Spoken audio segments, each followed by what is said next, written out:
시작해 보자고요. 우리가 처음 할 작품은 송인인데 한시예요. 그래서 사실 이 사람은 이 원문만 썼고 요거 해석은 현대인이 한 거죠. 그래서 이 해석은 되게 다양해요. 요 버전만 있는 게 아니고 다양한 버전이 있는데 수특에 있는 걸로 일단 시작을 해봅시다. 비겐 긴두겐 풀빛이 짙은데 남포의 슬픈 노래 울리네. 마를 건가 이별 눈물이 강물에 더하는 것입니다. 그렇습니다. 처음 본 사람들이 있으니까 한 바퀴 질문하면서 수업을 할게요. 서빈 외자예요? 오케이.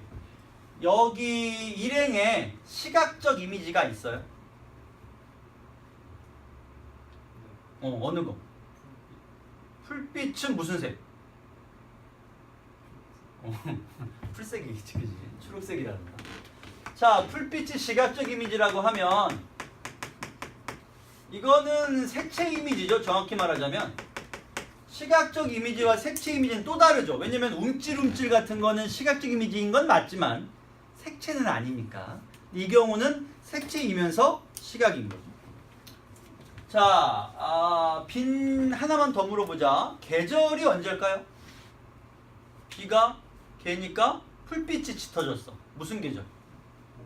봄. 여름도 되겠죠? 그죠? 봄이나 여름 될 것 같아요. 계절감이 드러나 있습니다. 그 다음에 여기서 이건 이별을 말하겠죠? 그대가 대상이 되겠네. 자, 그 다음에 김민영 씨 안녕. 그대는 이 작품에서 청자이다. OX. 그렇죠. 청자로 보기는 어렵죠. 그냥 그대라고 언급했을 뿐 그대에게 말하는지는 알 수가 없으니까. 그대 보내는 남포에 슬픈 노래 울리네. 슬픈 노래인 거는 보내니까겠죠. 따라서 슬프다라는 감정은 이별로 인한 감정이 되겠네요. 자, 그러면 짧은 시고 유명하시니까 빨리빨리 합시다. 이 첫 번째 행과 두 번째 행을 비교해보면 첫 번째 행에서는 자연의 아름다움이 보입니다. 아름다움이라든가 생명력도 보이죠. 비가 갰더니 풀빛이 짙어졌으니까. 그러나 여기서 인간은 뭘 하고 있어? 기껏해야 한다는 게 이별을 하면서 슬픔을 느끼고 있습니다. 때문에 여기에 뭐가 있어요? 대조가 있죠. 이게 첫 번째 포인트. 다음 두 번째. 대동강물이야 어느 때 마를 건가 물어봤어요.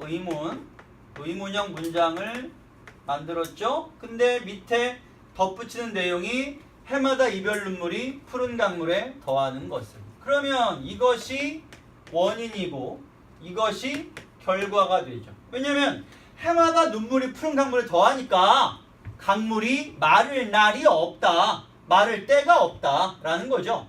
그러면 결과를 먼저 제기했고 뒤에 원인을 제시했으므로 이것은 도치가 되겠네. 그래서 이 시에서 제일 중요한 표현규 두 개가 하나는 대조, 또 하나는 도치.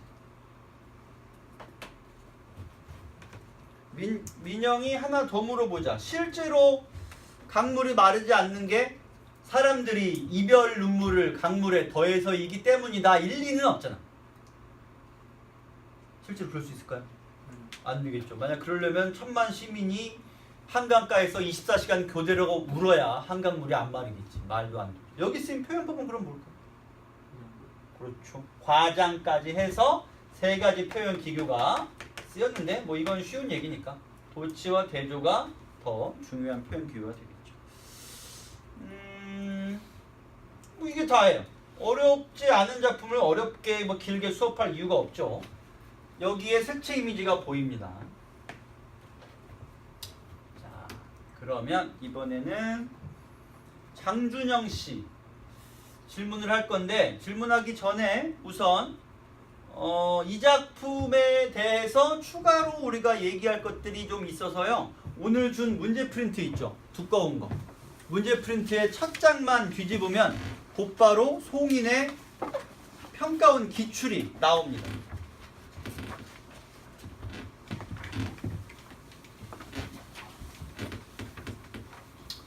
자, 일단 칠판 보세요. 여기 봐요. 98년, 08년이었었는데 98년이야. 98년 문제 오래됐죠. 20년 된 거니까 사실상 너무 오래된 거라서 기출로서의 의미도 별로 없긴 하지. 어쨌든 가져오긴 했어요. 그래서 보시면 작품이 있고 나시는 황진이의 시조고 이별을 이제 소재로 한 시조고요. 다시는 정철의 3인곡입니다. 역시 많이 나오는 작가죠. 문제가 있는데 여기 칠판 봐요. 여기 봐요. 지금 여기 봐야 돼. 이 작품, 이 작품, 이 작품 보다 중요한 건 뭐야? 더 중요한 건 뭘까요? 얘네들이죠. 이런 건 안 나올 수 있어요. 나왔으니까. 하지만 이런 거는 이 말들은 당장 올해 나와도 전혀 이상할 게 없죠. 따라서 여기 나오는 임의 태도라는 개념, 그 다음에 뭐 운명의 탓 돌린다 해서 운명의 탓이라고 하는 게 어떤 표현을 보고 평가원이 운명이라는 해석을 했는가, 이 말은 또 무슨 뜻인가, 이것이 화자의 정서를 물어보고 있다는 점 등등을 눈치를 채고 공부를 해야죠. 기출을 보려는 이유는 뭐야? 선지예요. 선지. 다음 문제도 볼까요? 일단 시각적으로 조응한다라는 걸 물어봤어요. 시각적 이미지. 그 다음에 과장법. 그 다음에 의미가 어떻게 호응하는지를 물어보고 있고, 이거는 무슨 말인가 싶고요. 이미지인데 어쨌든. 그 다음에 무상감이라는 말을 평가원에서는 어떤 표현을 보고 이건 무상하다라는 뜻으로 해석을 했는가. 여러분이 알고 있는 무상감이란 말과 평가원이 해석하는 무상감이란 말이 일치하지 않으면 안 되죠. 당신들의 머릿속에 있는 뜻이 중요한 게 아니죠. 평가원의 해석이 중요한 것이지. 그 다음에 그 무상감이 물결과 대응한다는 것은 대체 무슨 말인가? 어떻게 이런 해석이 가능한가에 대해서 곱씹고 곱씹어 보자는 거지. 그게 기출을 보는 의미죠. 그게. 답을 골라내는 건 안 중요해요. 답이 뭐가 중요해? 또 안 나와. 이 문제 안 나와요. 개념이 나오죠. 왜 답찾기만 몰두하고 있어? 3번 문제는 시적 형상화 방법을 물어보고 있네요. 뭐뭐가 쓰였어? 대조, 비유, 상징, 구상화, 그 다음에 탈속적인 이미지, 이런 걸 전부 당신들이 알고 있는 표현들이어야 해요. 모르면 안 되죠. 모른다고요? 그럼 문학의 기본 개념을 모르고 있다는 거지. 그럼 기본 개념을 공부를 해야 됩니다. 선지를 봐야 돼요. 선지를. 그 다음에 4번 문제는 외적 증거를 하나 더 주고 시어들을 나열했어. 그럼 여기서 뭘 봐야 됩니까? 시어들을 볼 필요가 없잖아요. 이건 작품의 일부니까. 선지를 보라는 말은 개념을 보라는 얘기였으니까 이 문제에서 개념은 어디 있어요? 선지에 없고 발문에 있어. 발문. 발문이 뭔가요? 큰일이죠. 발문이 뭔지 모르면 어떡해. 문제에서 묻고 있는 걸, 문제를 어떻게 만들었는지를 발문이라고 해. 그러면 어디 있어? 여기 있죠. 대상의 주관적인 표현. 이게 개념이죠. 이런 거 당신들은 어떤 말로 이걸 익숙하게 들었어요? 추상적 대상의 구체화. 같은 표현입니다. 그럼 5개 중에서 추상적 대상의 구체화가 쓰인 대상을 고르란 얘기야. 이 문제 같은 경우에 이게 유명한 황진이의 시조죠? 기나긴 밤을 허리를 베어 이불 아래 넣었다가, 밤은 추상적이죠. 실체가 없어요. 밤이라고 하는 건 선생님 밤은 어두운 겁니다. 여기 불 끄면 어두워요. 그럼 밤은, 선생님 밤은요 7시부터 이 다음날 아침 7시까지예요. 여름에는 이미 아침 5시면 환하게 밝아오는데 그것도 밤이야. 선생님 그럼 밤은요 지구가 자전을 해서요 태양과 지구가 이루는 이 면이 어긋난 부분을 밤이라고 불러요. 논리적이죠. 굉장히 물리적입니다. 맞는 말 같아요. 근데 그런 상태의 밤을 우리가 잡거나 어딘가에 저장해 두거나 여기처럼 베어내거나 할 수가 없죠. 때문에 이것은 추상적인 밤을 구체화, 즉 공간화한 거예요.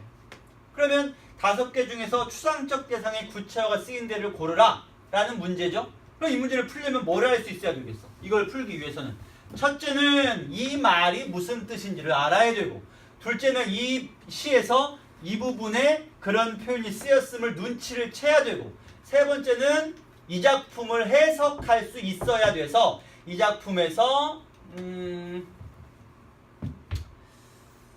여기 있네. 여기 양춘이죠. 여기서부터 여기까지를 해석할 수 있었어야 돼요. 안 그러면 답을 못 고릅니다.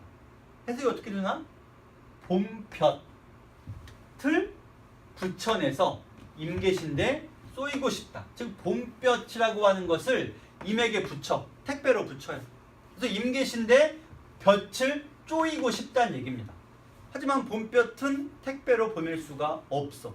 이게 만약 부채로 붙인다는 뜻이라고 해도 마찬가지. 봄볕은 부채로 붙일 수도 없습니다. 근데 그렇게 표현을 했으니까 정답은 양춘이 되겠죠. 자, 만약에 이게 한글로, 아니 한글이란다, 현대어로 써 있었다고 치자.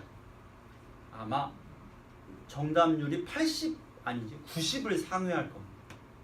틀리는 사람은 그냥 아까 문제 나왔던 주관적 대상의 변형이 뭔지 모르는 사람만 틀렸겠죠. 이걸 알면 무조건 맞췄겠지. 근데 문제가 한 개 더 생긴 거야. 중세 국어니까 해석이 안 돼. 그럼 난이도가 올라간다. 이렇게.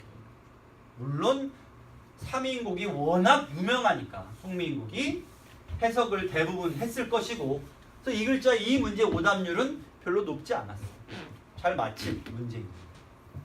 그럼 이 문제를 왜 이렇게 길게 얘기하느냐? 뭘 공부해야 하는지 알아야지. 뭘 공부할 거냐를 알아야죠. 자, 그러면 이 문제 2번만 우리가 지금 답을 찾아보세요. 2번 한 문제만. 자, 그럼 여기 보세요. 여기 봐.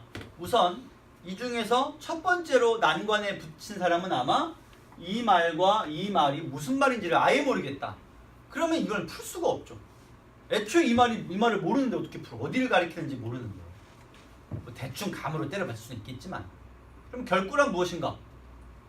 우리가 배운 게 한시죠. 한시는 4행짜리 한시는 어떻게? 이렇게.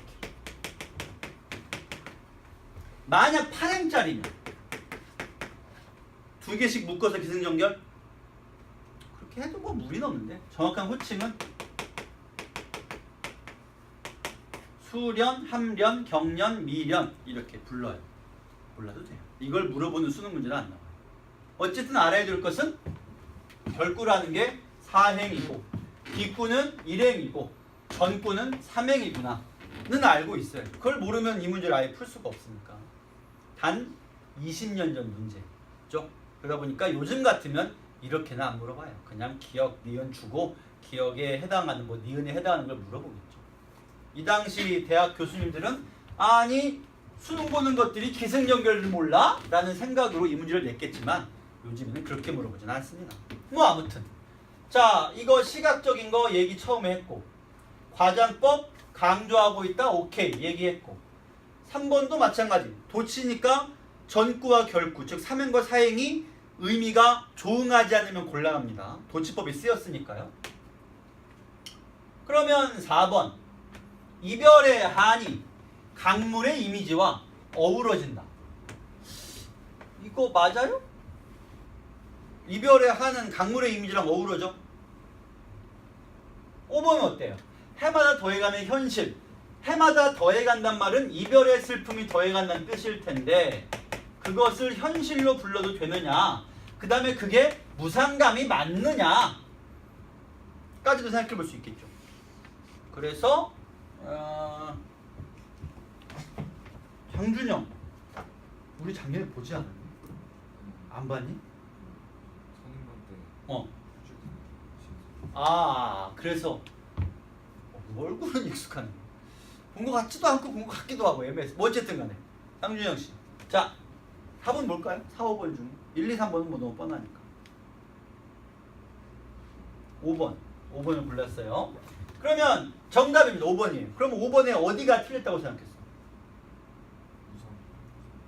무상감이란 말은 무슨 뜻? 본인이 알고 있기로.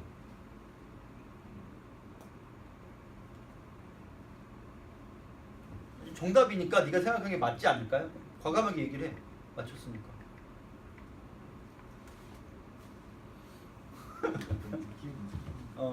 이게 이제 어떤 진정한 고수의 자세죠. 왜냐면 그게 뭐냐, 왜 맞았냐로 물어보면 아니 맞아서 맞으니까 만든 건데 그걸 이유를 물어보고 그래. 이런 사람들이 이제 고수인 거죠. 나 같은 사람은 이제 설명하라고 애를 쓰는데 뭐 어쨌든 무상감이란 말은 이제 무슨 뜻이에요? 허망하거나 허탈하거나 그러한 심리를 가리켜 무상하다, 헛되다 라는 뜻이죠. 그러면 생각해봐요. 이별의 슬픔과 허망, 허탈, 헛되다가 직접적으로 연관이 되느냐?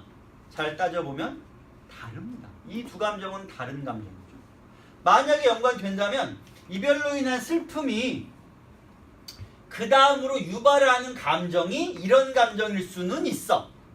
그러나 슬픔 그 자체와 무상감이 직접 연결되느냐 하면 그건 아니죠. 이거는 2차로 유발되는 감정이라고 봐야 돼요.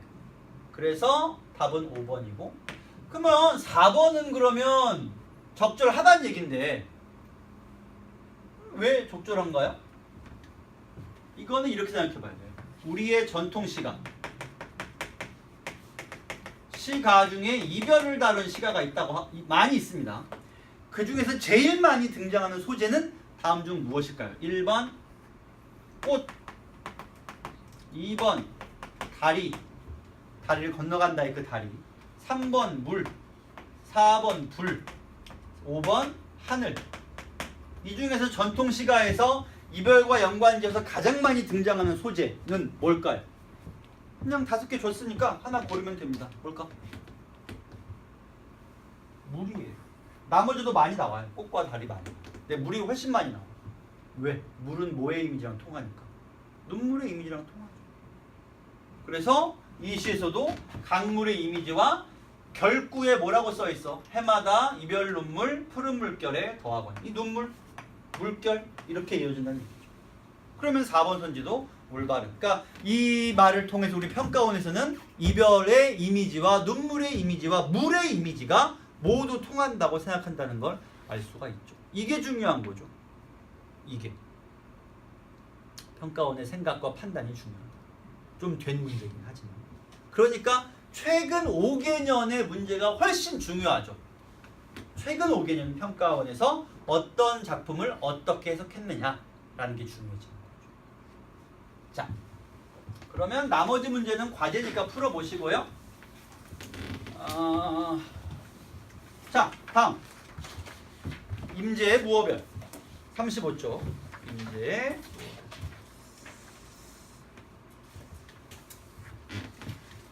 역시 한시예요. 내용도 쉽습니다. 어여쁜 아가씨 부끄러워 말없이 헤어지고는 돌아와서 닦고는 배꼽이 걸린 달량의 눈물을. 뭐 할 게 없어요. 그래서 딱 3개만 얘기하고 이 시를 끝낼 겁니다. 첫 번째 이거예요.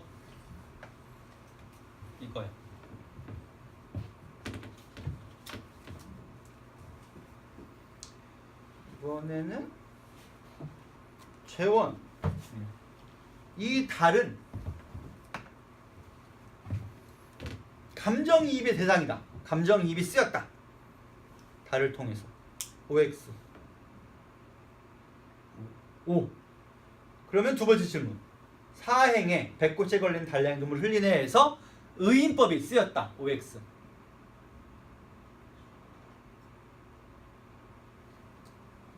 오? 오? 야, 이 사람 새로운 창의적인 생각을 하고 있네. 자, 여기 보세요. 여기 봐봐. 이 내용을 우리가 고민할 게 별로 없어. 내용 어렵지도 않잖아요. 그러니까 그냥 다른 얘기를 해보자고요. 이 작품과 연관지어 출제될 만한 딴 얘기를 해보자는 거죠.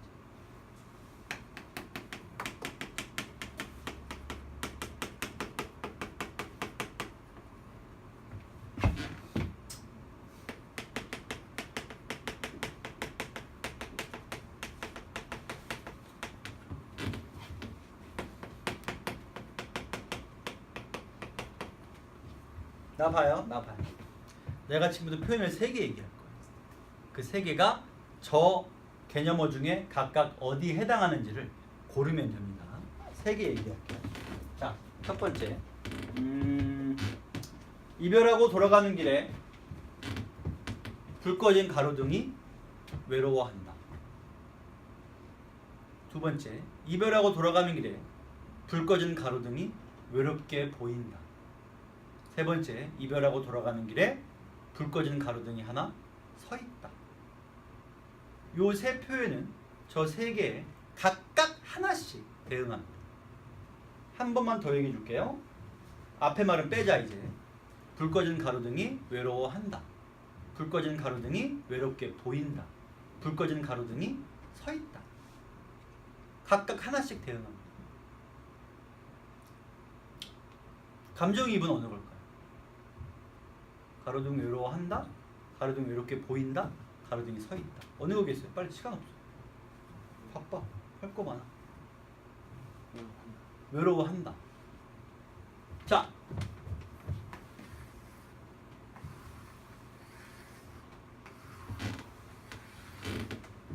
이렇게 이해를 해주면 돼요. 이 감정이입은 반드시 무조건 의인화와 함께 쓰여. 왜? 감정이입이란 기본적으로 뭐예요? 내 감정을 사물이나 자연물에 집어넣는 것을 감정이입이라고 불러요. 때문에 감정이입은 의인화가 안 될 수가 없어요. 왜냐면 원래 대상은 감정이 없는 거니까. 물론 이런 건 있겠지. 의인법을 따질 때 유정물 여기까지 가면 너무 나갔네. 탁 빠지니까 얘기합시다.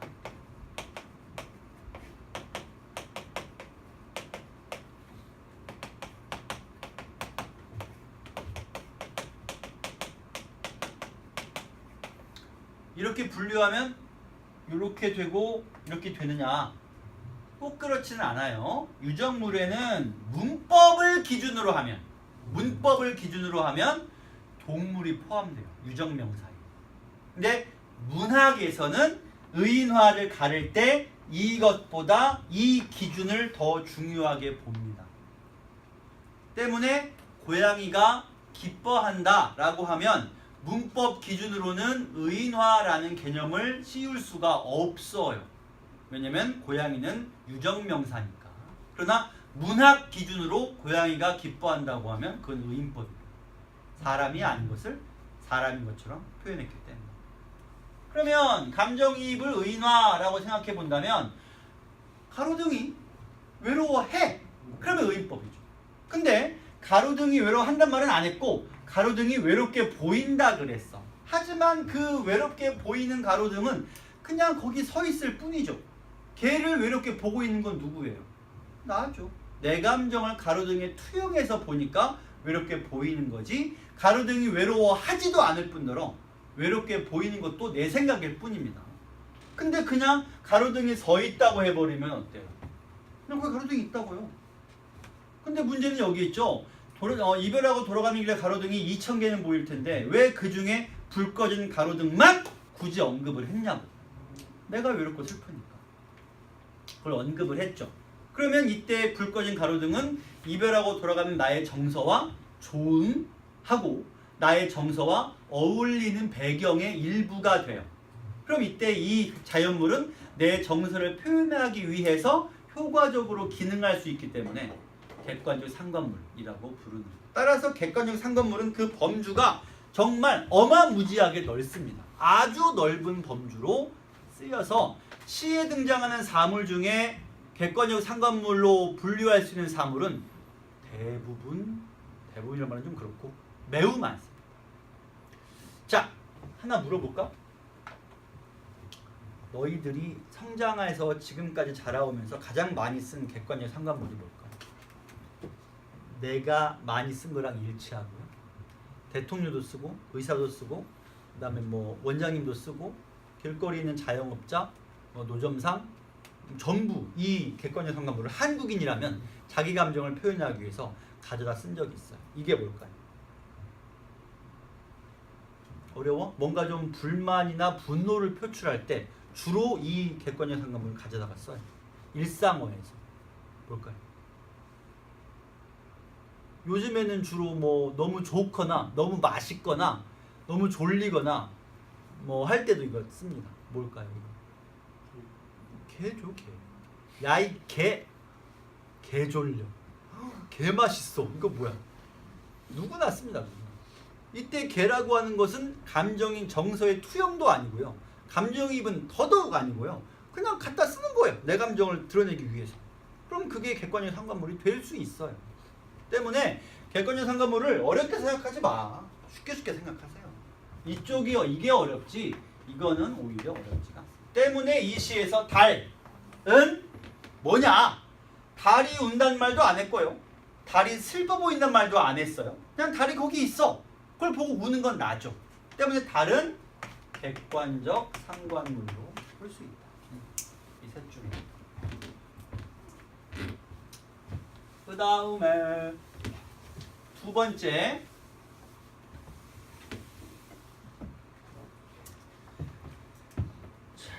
두 번째는 가시와 나시에서 화자의 위치를 좀 따져보자.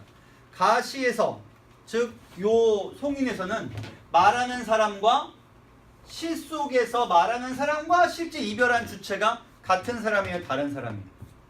같은 사람이죠? 근데 이 시에서 이별한 사람은 누구예요? 이 사람이에요. 근데 이 사람이 말하고 있어? 그건 아니죠. 그래서 이 시의 특징은 화자가 관찰자 화자이다 라는 거죠. 화자는 관찰하고 있어. 이별의 주체가 아니라 관찰하고 있는 관찰자 화자. 자, 마지막 세 번째. 시가 워낙 쉬우니까 주로 이제 문학 전반의 이야기를 하고 있습니다. 하나만 더 얘기하고 이 두 작품 끝낼 건데. 시간이 다 돼가네. 그래도 일단 시작을 해보자.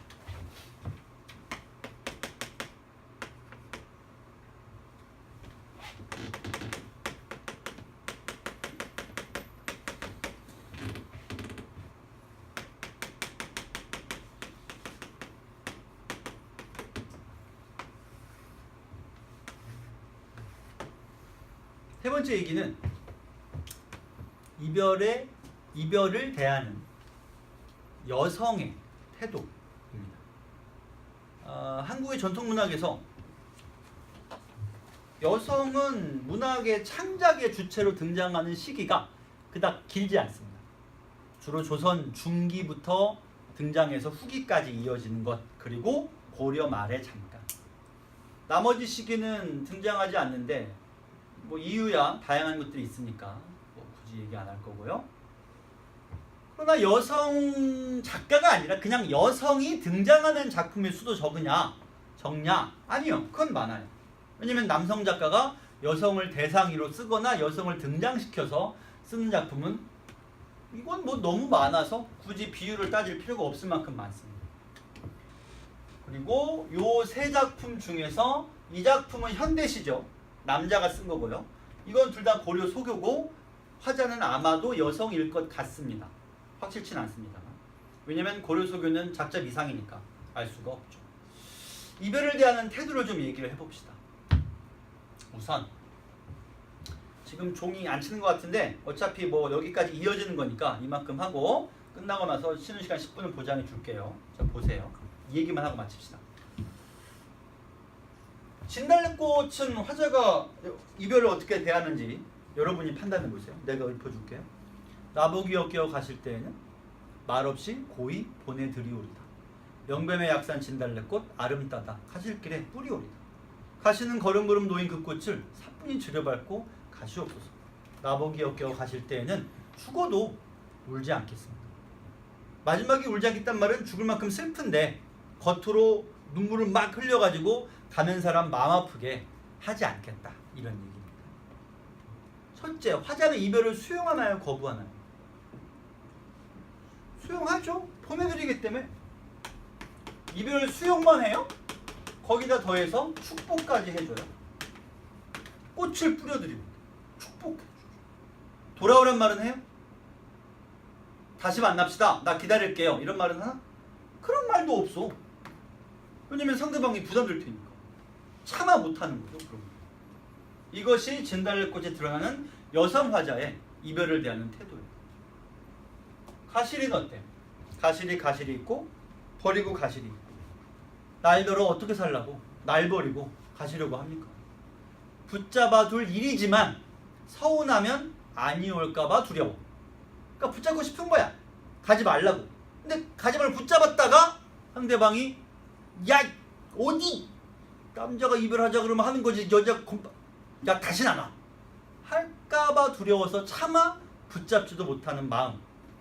이쪽에서는 언급도 안 했다면 이쪽에서는 그래도 말은 하지. 내가 널 안 붙잡는 건 네가 안 올까봐 겁나서 그래. 붙잡고 싶어. 이렇게요.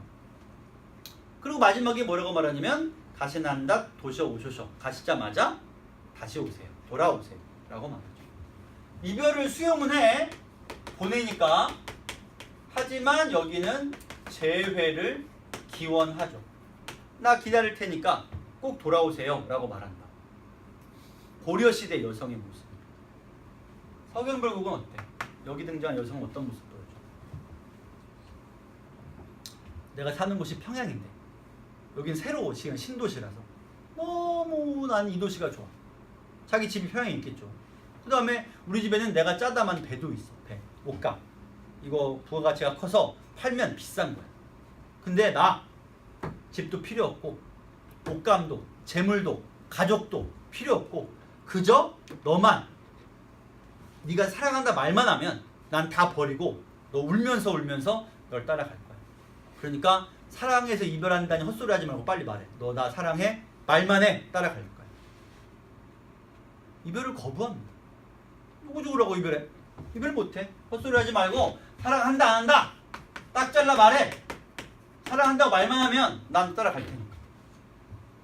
근데 남자가 결국 떠나죠. 여자는 바짓가랑이 붙잡고 매달리다 못해서 떠나는 배 있는 데까지 쫓아갔어. 쫓아가고 사공을 모함해 가면서까지 남자를 붙잡고 싶어 하지만 결국 남자는 갑니다. 마지막에 여자가 배를 타고 떠나는 남자를 향해서 뭐라고 말할까요? 사랑했어요. 이왕 가는 거 행복하세요. 아니면 기다릴 테니까 꼭 돌아오세요. 나 언제까지라도 여기서 밥도 안 먹고 잠도 안 자고 울기만 울면서 기다릴 테니까 꼭 돌아와. 둘 다 아니죠? 뭐라고 말해요, 여자가?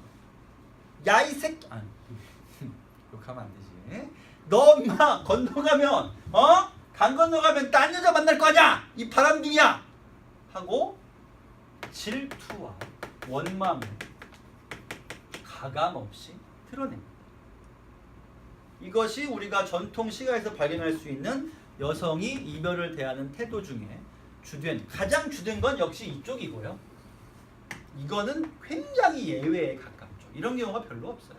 서경별곡은 아마 고전 시가에서 볼 수 있는 가장 저돌적인 여성일 겁니다. 고전 시가, 고전 소설은 가끔 악녀들이 나오죠. 남자도 나쁜 놈이 나오듯이 여자도 나쁜 여자가 나옵니다. 근데 고전 시가에는 나쁜 여자란 별로 없는데 아까 말했던 서경별곡의 여자는 심지어 사공을 모함을 해. 그래서라도 붙잡고 싶어 하지. 그렇다면 자 이제 이 작품은 셋 중에 어디 포함되는 것 같아요? 이 작품. 차마 말도 한마디 못하고 헤어졌어요. 돌아와서 남들 못 보게 문을 닫아 걸고서 그제서야 울고 있다. 그걸 생각해 본다면 당연히 이거 빼고 이렇게 되겠죠. 전통적인 여성의 모습. 물론 이것은 이렇게 일반화하면 안 돼. 그치? 여성주의의 시각에서 보면 지나친 일반화죠.